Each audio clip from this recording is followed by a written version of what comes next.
everybody, today we're back working in the garage again on the Mach 1. Now I've had a comment and I've had some people like on my Facebook and stuff ask me about an LS in a 72, 73, whatever. So I figured I'd do a quick little video, probably showing like the main things like the engine, trans, exhaust, fuel setup, computer, like kind of the main things. A lot of it's kind of just like choices that I made that I wanted to be for my setup. Every setup's to be a little different depending on what you want to do. So I'll try to stick to the main things. With it being a 71, 72, or 73, like the big nose cars, there's not a lot of aftermarket support as far as like modern drivetrains. Now, of course, you got like your Fox bodies, your S95, new edges, even like your 60s Mustangs. They have aftermarket support. So with it not having a lot of aftermarket support, there's a lot of custom fabrication that needs to go on.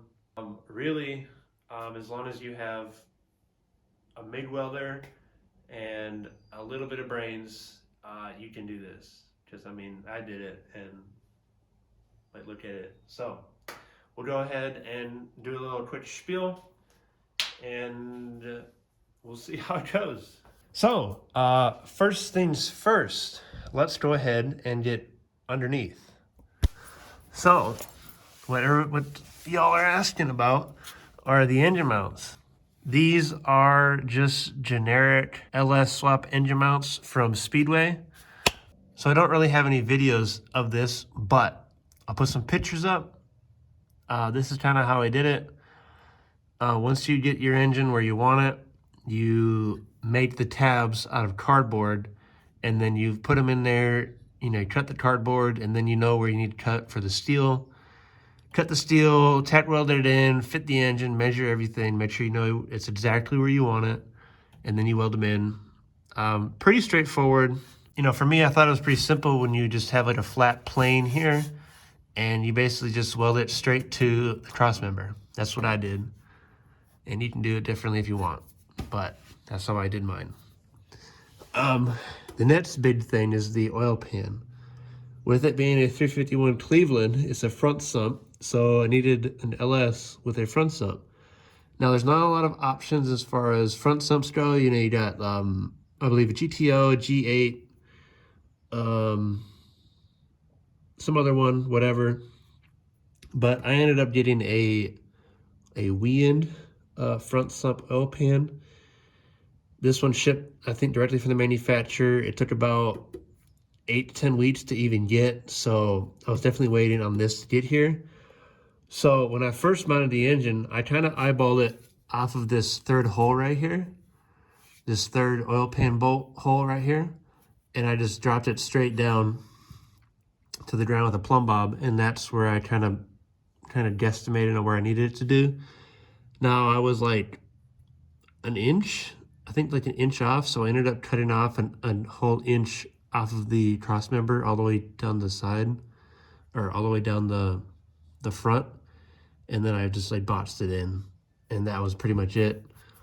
So moving back up to the top of the engine, the next biggest hurdle I needed to get over was like exhaust, like where I needed to run the exhaust and like how I was gonna do it. The way I did mine was when I put this in here, I knew I didn't have a lot of space because I wanted to keep the stock steering box. So there's like less than a finger. I can't even get my finger in it, but it's close, but there's still plenty of clearance between that. So I wanted to do something that would fit. So I went with the stock log manifolds. Now these ones just have just the front cut off with the V-band, both sides. They come up and around, like looks cool, whatever. Eventually, I'm going to do a big single turbo right there. So that's kind of, the main reason why I did the exhaust that way, as well as like clearance issues with the steering box. And I also have a remote oil cooler. I also have a remote oil filter down there.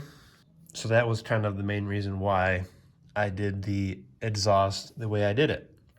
Now, when it comes to everything else on the engine up here, it's all different depending on how you want to do it.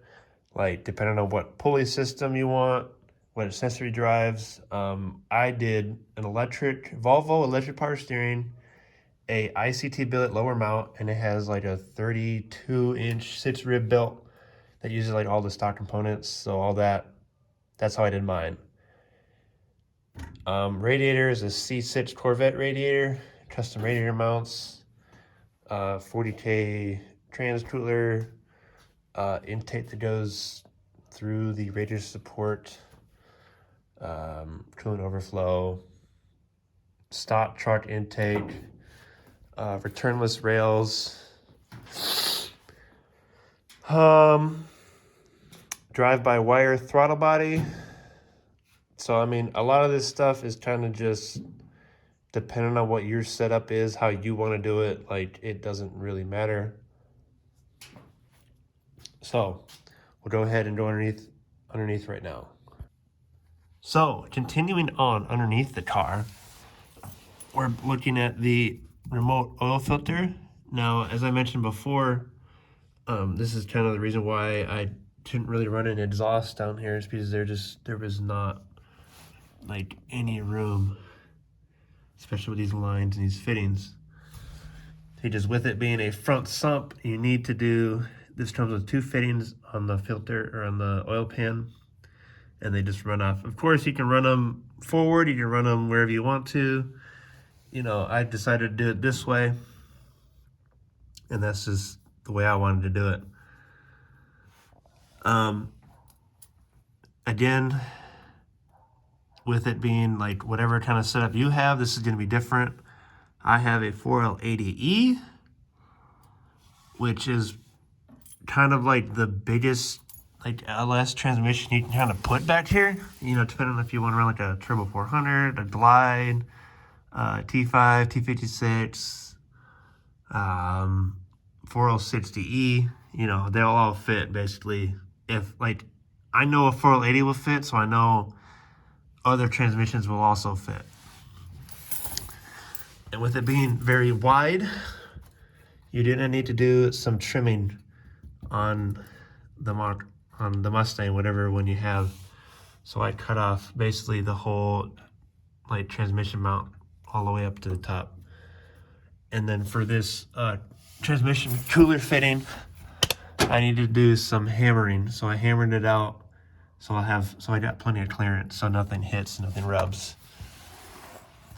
And as far as transmission mounting goes, it's pretty much generic, like transmission cross member.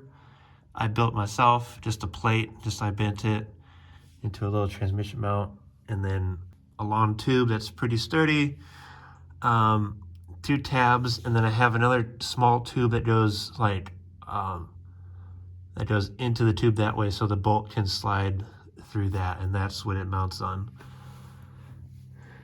So that's pretty much engine and transmission mounting. Stock emergency cable, and then everything else back there is pretty much stock. And then just a custom drive shaft I got off of eBay, which is like a 3-inch 125 wall. I'll put up a picture. You measure from the front of that to the back of your cross member and your pinion, and you know, it's how you measure it, and then they send you a drive shaft, you put it in, and you're ready to go. So last but not least, coming back to the back of the car, with it being a modern engine and fuel system, you're gonna need a modern like fuel pump and stuff. So what I decided to do was I kept the stock fuel tank, and I just put a sump on it. Goes out, pre-filters into 450, dual 450 pumps. And the lines come up through the little thing here. So both fuel lines come together into a Y, you know, a pre-filter into a dash 8. And then it comes up into the fuel pressure regulator to the rails, and then the return line goes all the way back, and then that's pretty much the fuel system. I know they make like stealth kits that you can put a top hat so the fuel pump is in the tank. I didn't really do that, so to each their own. So that is a quick little walk around video. I know I probably missed a lot. Now, like I said, a lot of it's kind of just so many different variables involved depending on what setup you have. But this is kind of just my setup. The main things being like in this car specific, what engine mounts, trans mount, and then like how it fits in the trans tunnel, like how much room do you have forward back, and then like your O pan. Like this car is gonna need a front sump O pan.